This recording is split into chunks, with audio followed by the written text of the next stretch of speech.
They used to say that today's news is tomorrow's fish and chip wrapper.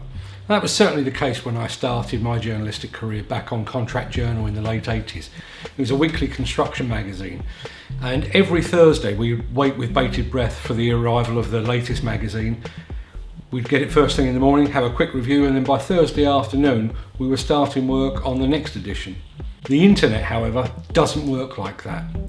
News that is uploaded to the internet lasts forever.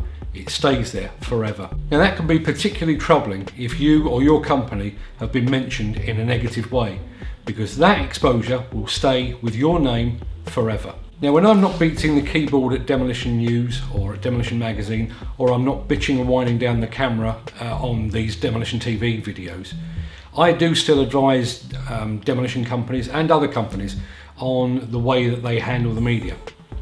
And because of the way that the internet works, my advice has changed over the years. Going back decades, in fact, my advice would have been, if a company has been reported on in a negative way, not in a libelous way, but in a negative way, you could always ask for, or in some cases demand, a retraction. Now that retraction was generally printed way in the back of the magazine where nobody would ever see it, but at least you had your day, and you could point your customers and clients, friends and colleagues to that retraction and say, look, we've proved that we've been reported inaccurately, and here's the proof. That would have been my advice back in the print media days. In the internet media days, that's not the case, because as soon as you print a retraction, chances are the people that have printed the retraction will link back to the original article, which means that you're not just exposed once in a negative way, you're exposed multiple times. And unfortunately, the Google algorithm will actually see any coverage of that original piece, regardless of its truth or its veracity. They will see that as validation. My advice today, therefore, is if you or your company have been covered in a negative way, it's often better to let sleeping dogs lie. Now, obviously that doesn't apply if what they've reported is in some way illegal. If it's defamation of character, if it's libel, yeah, sure, you take that up with your solicitors and you go after the media with everything at your disposal, no question about that.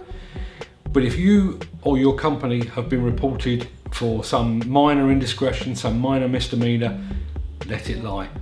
Ultimately, you can't make that news go away, but the sooner it slips down the Google front page and into the lesser pages, the better for all concerned.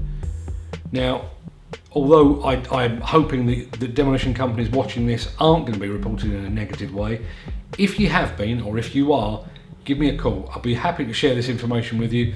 I'll even help you prepare a statement if that is actually necessary. You know where to find us if you would appreciate some input. And bearing in mind, I have seen both sides of this argument. I am a journalist, obviously, but I've also been in the PR business, and I've advised and continue to advise demolition companies on their media exposure. If you think I can be of any help, pick up the phone, drop me an email. Be more than happy to help. And once again, as always, thanks for watching.